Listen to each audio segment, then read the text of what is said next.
Welcome back to the Lanterne Rouge Cycling Podcast for one of the most exciting Tour de France stages we've ever recapped, even though this is only our third edition. Stage 7, the Super Planche des Belles Filles finish, 176 Ks from Tomblain. It's in the Alsace region, I think, close to Germany. We had Bora Hansgrohe, I thought, were going to be big protagonists today. We had Pogačar in the first day in the yellow jersey.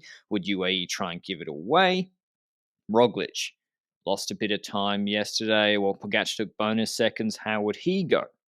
Jonas, better on the 40-minute climbs. How would he go? Would Ineos try to play some of their multiple GC riders? It's a 7K, 8.5% finish. The stage before was pretty straightforward. It's a 20-minute climb. There's a steep gravel section at the finish, like 17% pinches. And let's talk about, Benji, what the textbook is. The conventional textbook, Team Sky, Froome against Quintana. They've got the yellow jersey. They've somehow got the yellow jersey on stage 7. Yes. And your Sky, you let the break win and take yellow today so you don't have to defend for the next 4 days, right? Exactly, and that's what the majority of Grand Tour teams, like the GC teams, would do in a situation where they're in yellow so early on in the Grand Tour, because like they want to lose it before the Alp stages come. They want to lose that yellow jersey before the Alp stages come, and perhaps UAE would not do that, depending on how the stage would end up. But you said it, a Sky would do that. I think if a Jumbo comes to the stage in the yellow jersey with a Roglic or something, just like in every Vuelta they do, they would give that yellow jersey away to some random guy in the breakaway, whether it was Schachmann or some other rider that is in the breakaway, stuff like that. So it's a clear principle, and we'd see that perhaps happening after the breakaway formed. But I want to talk about the formation of the breakaway a tiny bit. And I'd like to go in the fact that we saw certain methods used to try and get riders in the breakaway, because we talk a lot about the initial part of stages being a reason for certain strategies to go in the breakaway to be used. And we talk about flat starts to a stage or uphill starts to a stage. When we see uphill starts to stages, we see climbers getting into that breakaway without the need of a rouleur by their side to keep the tempo going. And for example, with a stage like today, where the majority at the start is flat, and then one like hockey stick climb at the finish line, then you notice that it's different methods. And we noticed the same last year, I think, on the Monte Zoncolan stage in the Giro. That's where rouleurs get into the breakaways easier because there's no climbs at the start. What methods do you see teams using here to try and get their climbers in the breakaway while it's not that easy to do so on the flat? Well, we spoke before the stage. We need to coin another corny phrase. So we're going to call it a tugboat buddy. And so you get a big, strong rouleur. We saw this with Goldstein and Dowsett in the UAE Tour 2021. What an obscure reference, but more relevantly, Pollitt and Schachmann today. Pollitt, like he tried so hard for Schachmann, who was going for yellow, to take yellow. And we saw Mads Pedersen for Ciccone or Mollema. Couldn't really tell because their kits are different and they look like Alpecin. So great branding from both those teams, not knowing who they are on the Tour de France. And yeah, the problem was Mike Woods. They've got Guillaume Bovin, Ugo Froome was at the front. Like they have. Sorry, but Israel aren't really doing too much at this race. Like they're not going for top 10 GC, I don't think. They're going for KOM. They did win the cobbled stage with Clark, but I'm saying they're going for like stage win objectives, and they can afford to spend rouleurs to get Woods in the break. And he was having to do it. He was trying to be smart and not chase everything because the break didn't go for like 60, 70 Ks, but he just missed the wrong move. And I really think he needed a tugboat with him today, and that's a really big missed opportunity. He was very, very angry that he missed it. He was even shouting at Ganna. It was weird, Benji, because I couldn't figure it out. Well, no, actually, I could figure out what UAE were doing. UAE were letting 2s and 3s go, but once it was a group of 5, chasing. Yeah. And that basically is a very obvious tell that they want to win the stage, so they have an easier break to control. Ineos, no idea. Like the Ganna move, did you see the Ganna move where he followed Geschke chased him, caught up to him, and then just sat up. Like, it's what Wout should have done yesterday. But even so, like, I couldn't really figure out what Ineos were trying to do at the start. Same story. I didn't know what that Ghana move really was meant to do. Yeah, he's basically controlling Geschke. That's the sole thing he's doing in that move. And then he's basically sitting up and going back to the peloton instead. So no clue what they were doing, but eventually we did have a breakaway form after loads of people tried to go in breakaways left and right. And that was because of those duos. You said it. Polit tried stuff with Schachmann and so forth earlier, but it was a duo of Bora that was not Polit. It was Schachmann and Kemna that got in the breakaway. Mes Pedersen got in there as well. They've got Casper Asgreen, Cyril Bart, Dylan Teuns, who won on Planche de Belfië 2018. I could be wrong about that. At some point, he won on Champs-Élysées 2019, perhaps. Langen, UAE, Simon Geschke, and Emmanuel Erviti. By the way, the Vegard Steker Langen move, like, what did you see in that? I think he was trying to mark the move, and then it slipped behind him, and he ended up in it. That's what happened. And I think that's what I spent about 2 hours in the mountains trying to figure out why Erviti and Durbridge were in the break, because like, I don't get it, because like there's no time cut risk. It doesn't make the stage easier because you're not going to get a big gap, and you just do the final climb at 30 minutes instead of 20 minutes, and makes no sense. I don't know why they're in the break. I think they just got caught in there and then didn't sit up. But yeah, it's satellite rider. Yeah, Erviti was a satellite rider from Mas.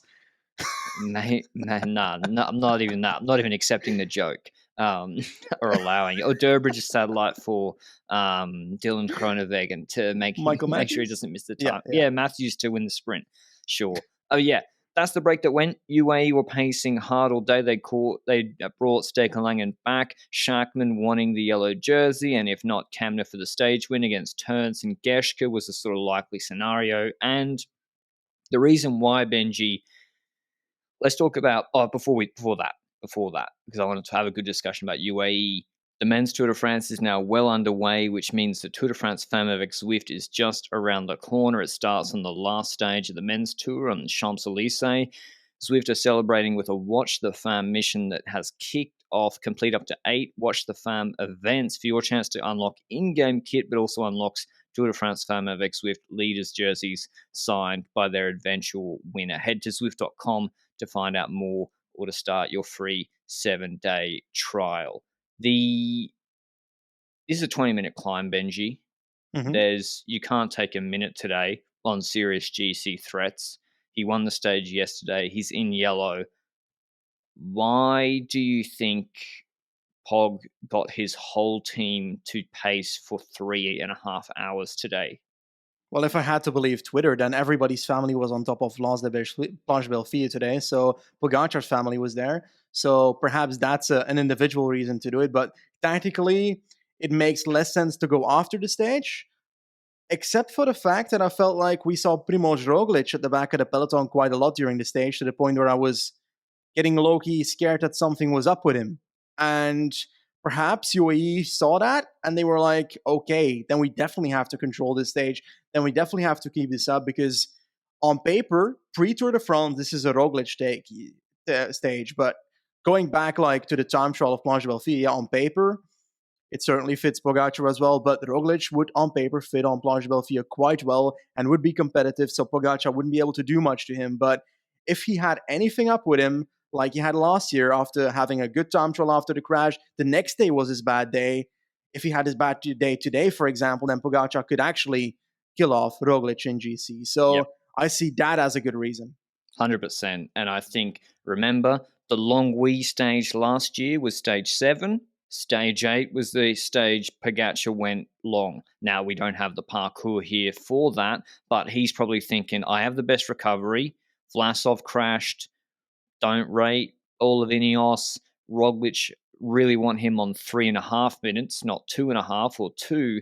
Kill him off. And as Benji said, the climb suits Pogačar more, and the gravel section probably better for the slightly heavier rider than Jonas, who's shaping up to be his big GC threat. So anyway, really, the stage became a pulling contest between the breakaway. Eventually, Mads Pedersen dropped. They get to the climb. Unfortunately, the intermediate sprint wasn't too far up the climb for Wout van Aert, but he took a couple of points, I think, on Sagan today. And yeah, UAE Benji, like they nearly cost Pogačar the stage today. It was a close run thing, or cost the GC group the stage. They like Stekelangen, Soler, Bjerg pacing. It's down to 2 minutes, 2.5 minutes, 2 minutes. The gap I thought 2 minutes break 100% wins.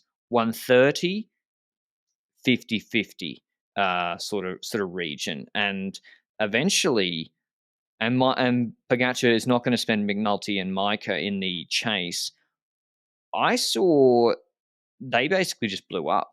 And you may be watching on TV and you're thinking, why are Ineos at the front, Jumbo Visma at the front? But if you watch really closely in the run-in, you'll see Van Hooijdonk even speaks to Duchesne and the Cofidis rider, and they all agree not to half-wheel each other, and they just maintain position, and they're giving time back to Schachmann pulling Kamna. They're just pacing to maintain front position before the descent into Planche de Belfi. They're not chasing the break back. So the gap's 140 at the base. And at that point, I was kind of surprised, Benji, that Kamna attacked basically Schachmann at the base.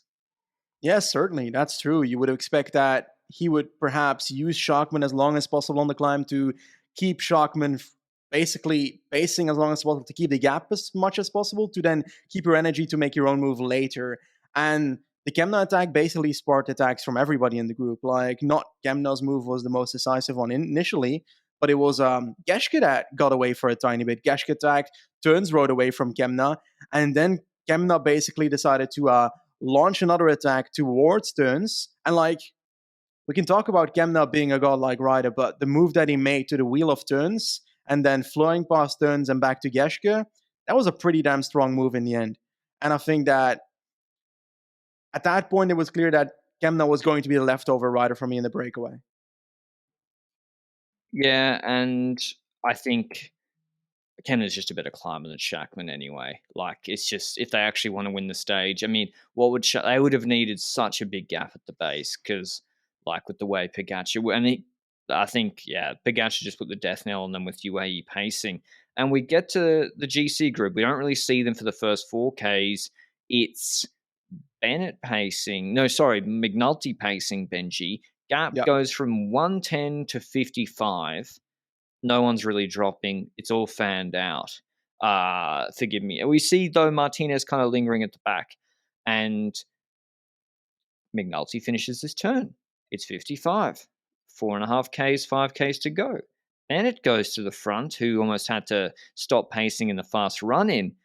The gap doesn't move much. It goes to 48 seconds, and Kamna looks pretty fucked, to be honest. Like, I don't have the climbing times yet, but it's 48 seconds, and I was thinking Pog's team is selling him here, and they almost did. Like, they got to pace all day, and yeah, they're not going to catch the breakaway. Eventually, I think, and at that point, I was like, do Ineos try something? Anyway, Vlasov actually gets dropped off the pace of Bennett, which wasn't that high. He loses 90 seconds today. I was a Vlasov denier in terms of his climbing, but not on this stage. So, does the crash affected him yesterday more than we thought?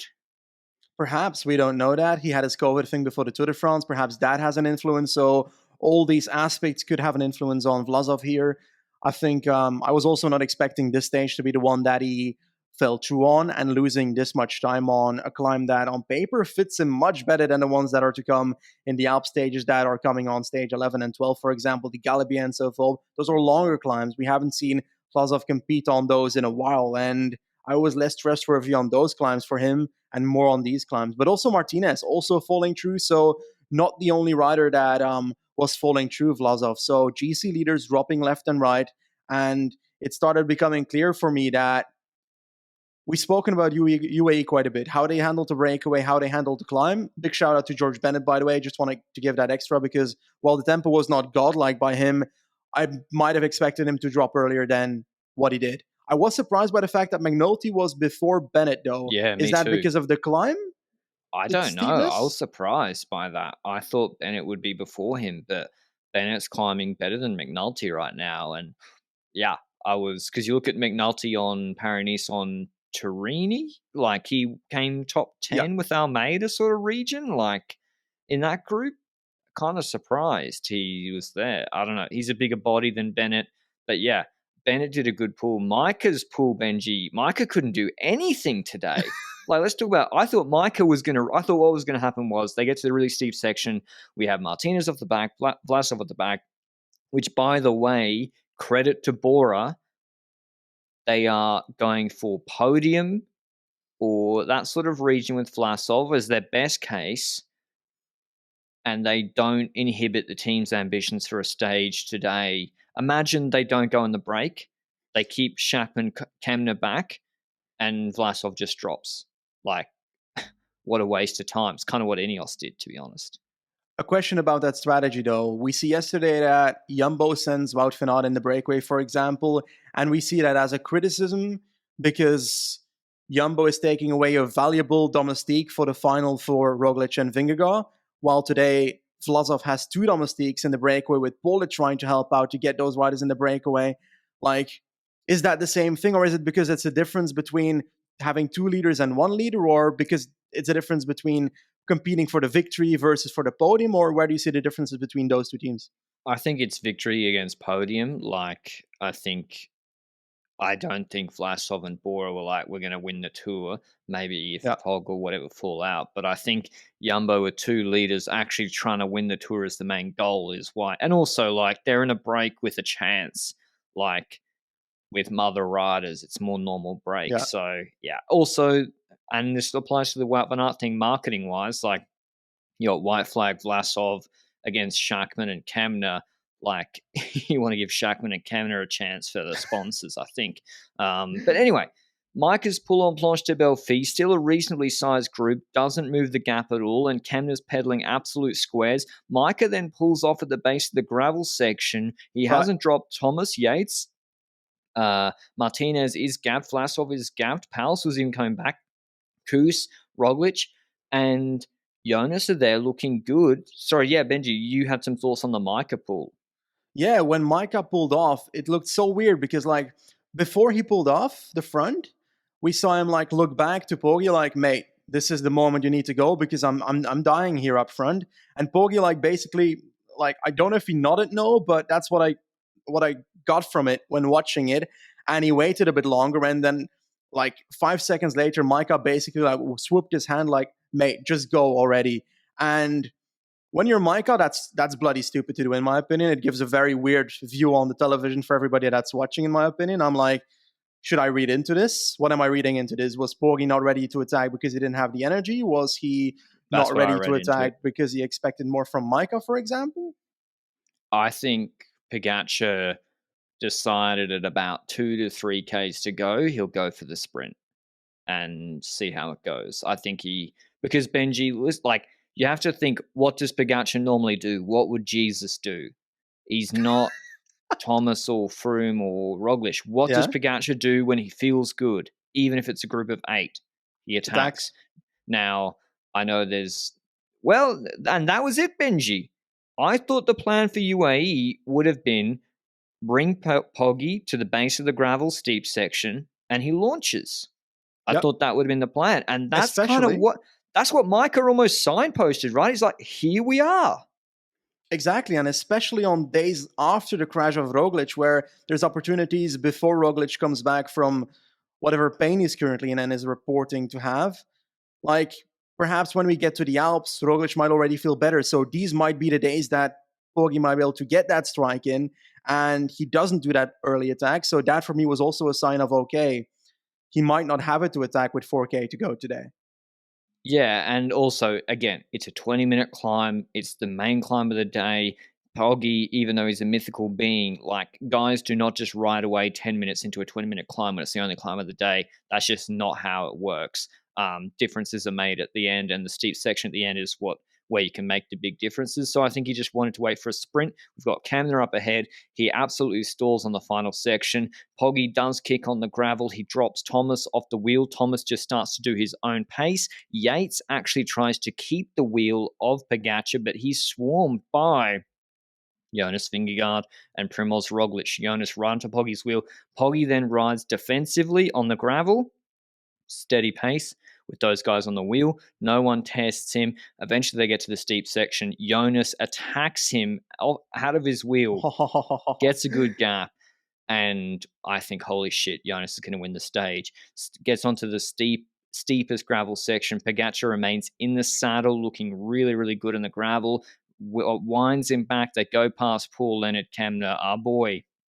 And then Poggy reels him in and nails Jonas in the slowest head-to-head sprint ever. They must have been going like 12 kilometers an hour, and Poggy looks back. No time gaps, 4 bonus seconds, back-to-back stages, and yeah, what a win for Pogačar again. But it was a close run thing, Benji. If Jonas wins the stage, UAE look like idiots.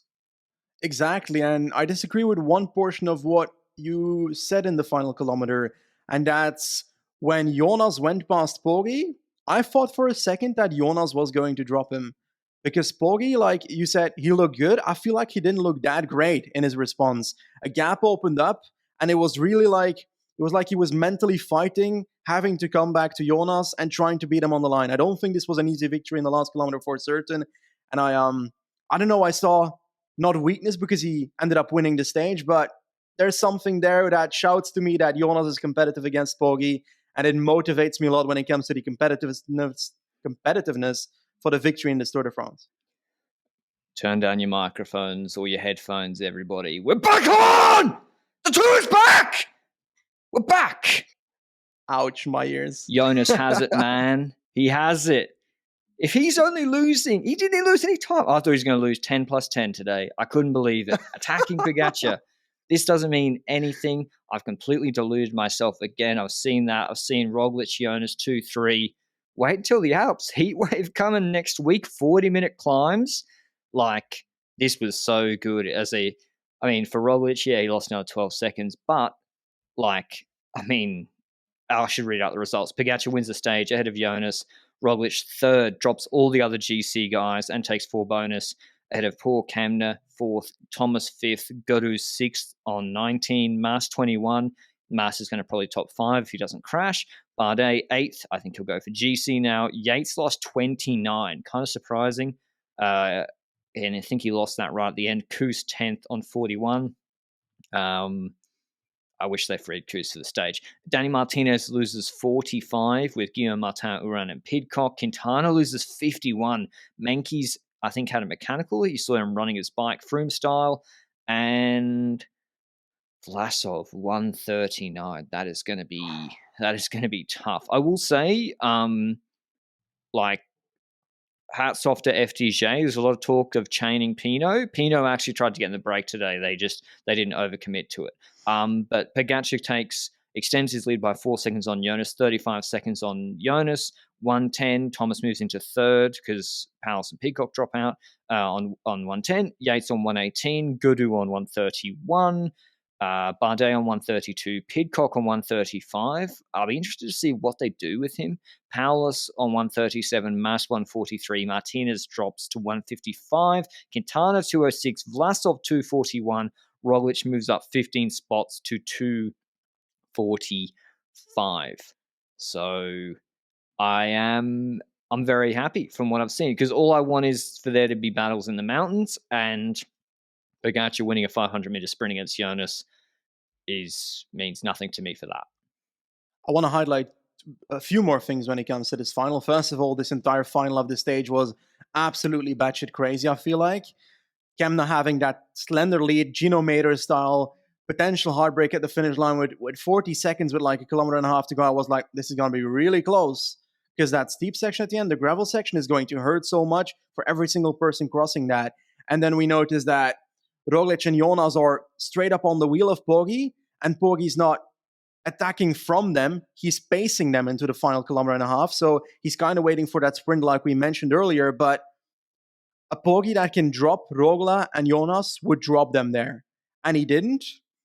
And I want to highlight how insane it is that Roglic crashed so hard on the cobble stage. Yesterday might not have been a good stage at all for Jumbo when it comes to the perspective and their reputation, most likely as well after that stage on Twitter and social media and so forth, and tactics-wise, based on what we discussed yesterday. But if I look at Roglic today, I'm like, holy crap, that guy's insane coming back from that, the mental capacity of striking back after such bad things happening to him throughout his career. Like, this is an example of that. And him getting so close on 12 seconds in the stage, taking back 4 seconds, obviously not on Poggi because he takes 10 seconds bonus, but he beats every single other person in this race. Like, he even passes Kemna at the finish line. That is insane by Primoz. And it's also, is this the first time that we see Primoz, Jonas, and Poggi in the Tour de France against each other on a mountain finish? Yes, it was. And it was fantastic. So. And like, yeah, I think Roglic podium is guaranteed at this point if he stays on his bike and doesn't crash again. Like, he is going to ruin Thomas and co on Granon and other stages if he keeps it up. Would you do that though? If I'm Jumbo, that's the discussion. Yeah. If I'm Roglic, I don't care about getting third and second. Maybe that's easy for me to say, not the rider on the bike, but I'd go YOLO in an Alp stage, or not, probably not YOLO, but I'd actually try early stuff with Roglic, knowing that he's behind, while Jonas is your more defensive option now. Like we said earlier, like, does Roglic's position switch around they were both leaders, but they were different leaders. What should they do? Should Roglic just be a straight domestique for Jonas? I don't think they should be domestiques. I think Roglic is close enough to GC to play a role in putting pressure on UAE, and therefore he should be a rider that tries to go for the earlier attacks as a GC rider, like we expected Jonas to do before the Tour de France, for example. And now Jonas is a defensive option for their GC, you know? So dual leadership, but the roles are switched around compared to what I saw before the Tour. I think if you just train it up on Granon and it's hot, Jonas can put in 40 into Pog on Granon. No problem. Do you believe in it? Yeah. I believe Jonas will drop Pogačar in the Alps on back-to-back days. Yeah, well, Pogačar got dropped on. Didn't he get dropped on literally every long minute climb in the Tour de France in the past? Called La Loze, Fontu. Yeah, Portet. No, he won Portet. Fuck. Well, Col du Port in the Dauphiné 2020 lost a minute. I smell some factual data there that I do believe that there's an option for Pogačar to have a weakness in those climbs. You have to try. I also smell some copium there. Well, you have to try. Like, I think if you listen, everyone, of course, I want to thank Pogačar, by the way. I haven't done it enough. Like, I want to thank Pogačar for making today extremely exciting, for true, honoring yellow. And, otherwise we just have a break right up the road. Another guy takes yellow and we have no real fight for the stage. I think what he did today was really good. I believe his fiancée or wife, Erska Zigar, was at the finish. And I think he opened a cancer foundation today. Let me just read the quote so I get the quote right. I had my family at the top of the climb. It was a really special day. We opened a foundation for cancer research today. I'm wearing special shoes for it. If you don't know, his mother-in-law, Erska Zigar, who's a great rider for Bike Exchange in her own right, her mother passed away recently. So big win for Poggi, I think, for him and his family, and that's why he was so motivated as well. I also think trying to kill off Roglic was a partial motivator, but yeah, thanks to him for animating the race. Are you happy if you're UAE? Because I think they would have expected to get a better outcome than just winning the stage.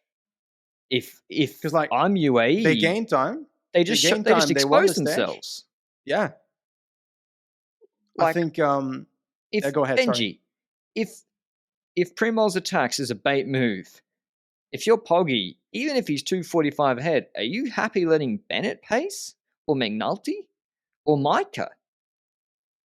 McNulty was the person that I would have expected to perhaps be the second rider, next to Micah. And yeah, he crashed in the cobble stage, so I don't know how much that affects him as well. So we got to keep that in mind when it comes to these riders. Bennett crashed as well in the cobble stage, but these are not the domestiques that can reel in Roglic attacks. And Micah, towards the end of the climb, was not really the most defining factor, like you said. That pool was the weakest of all of them.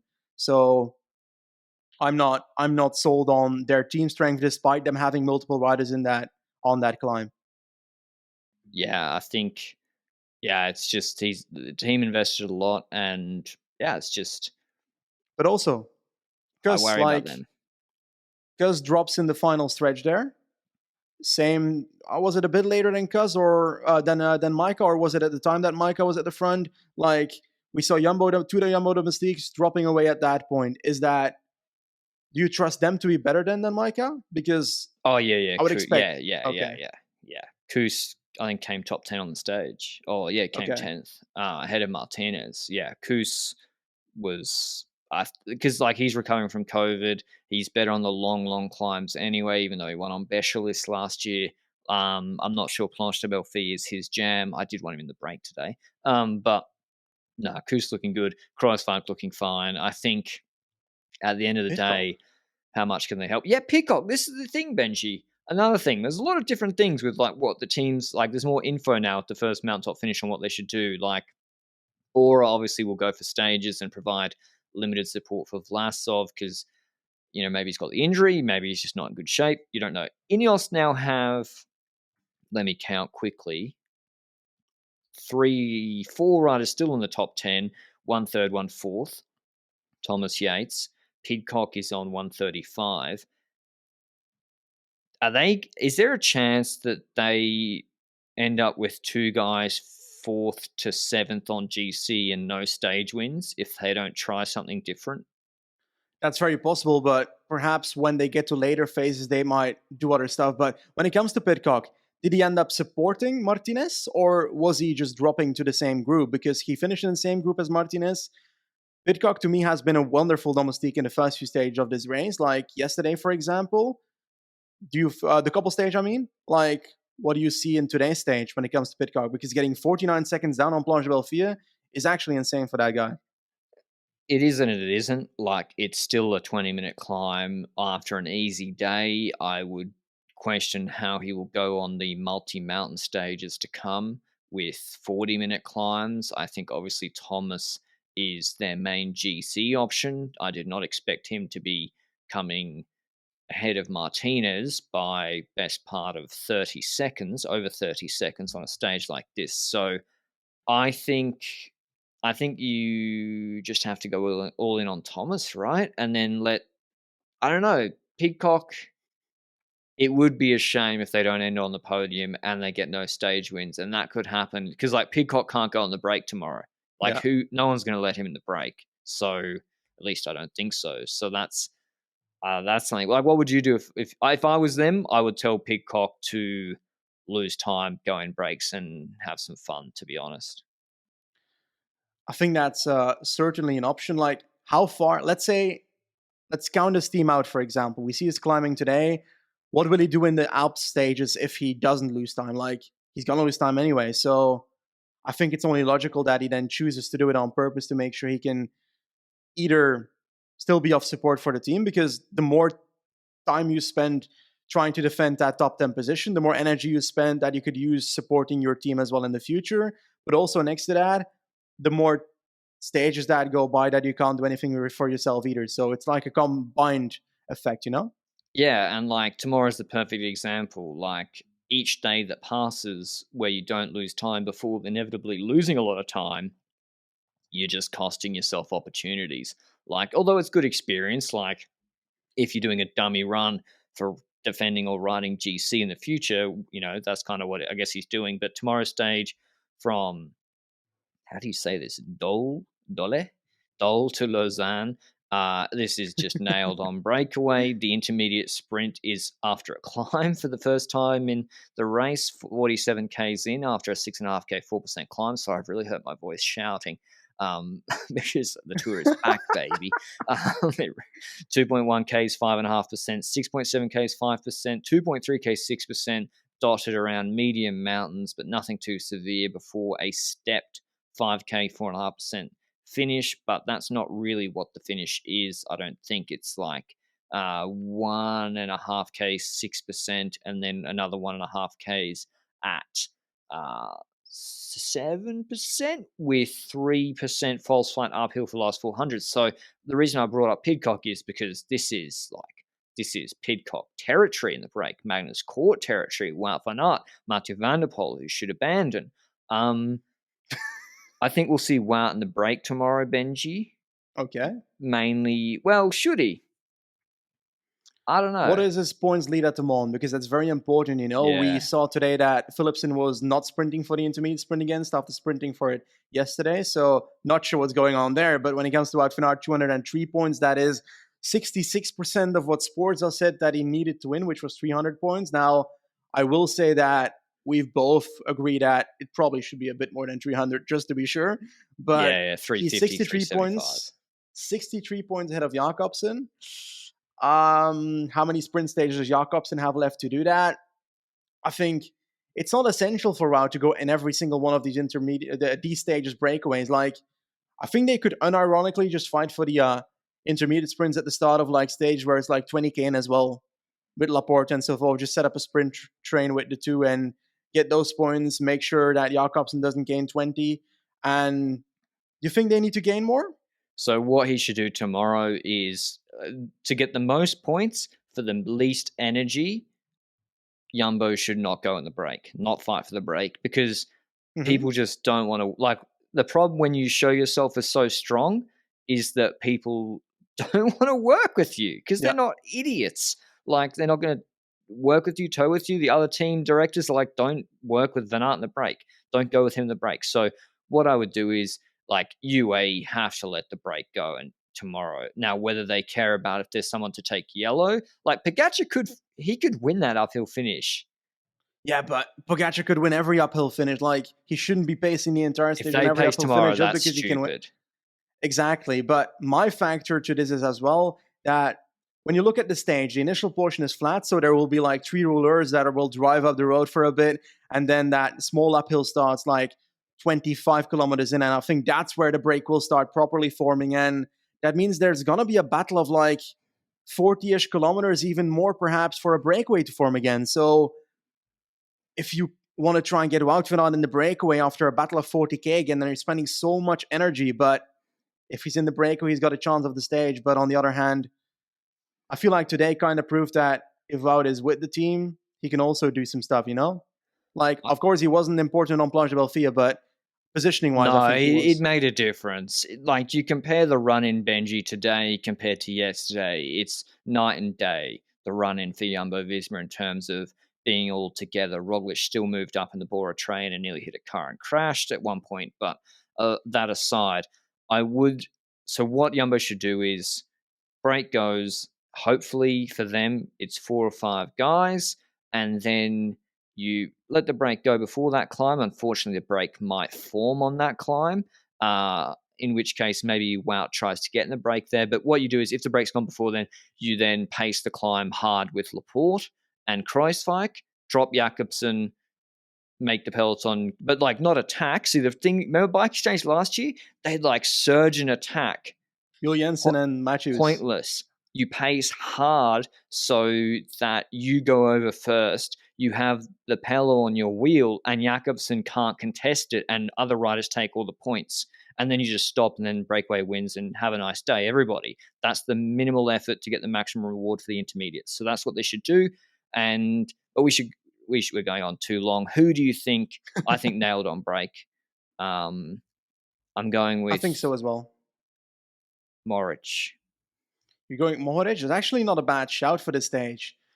I would have loved, and it hurts that I don't know, it's a stage that finishes in Switzerland, right? Lausanne.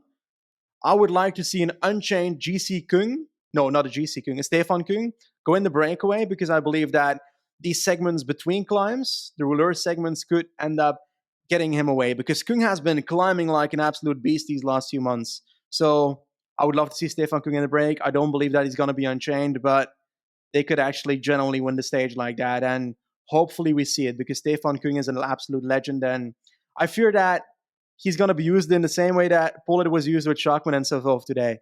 Kung and Pinot go in the breakaway together. They did try and use him that way. He chased back breaks for Pinot. No. But also, I want to talk about a man that goes deep near your heart. And yesterday, the Quokka was crying. Today, he's sobbing a fucking river. Like, Ben O'Connor lost 6 minutes 45 today. Breakaway, he doesn't look good enough at the moment.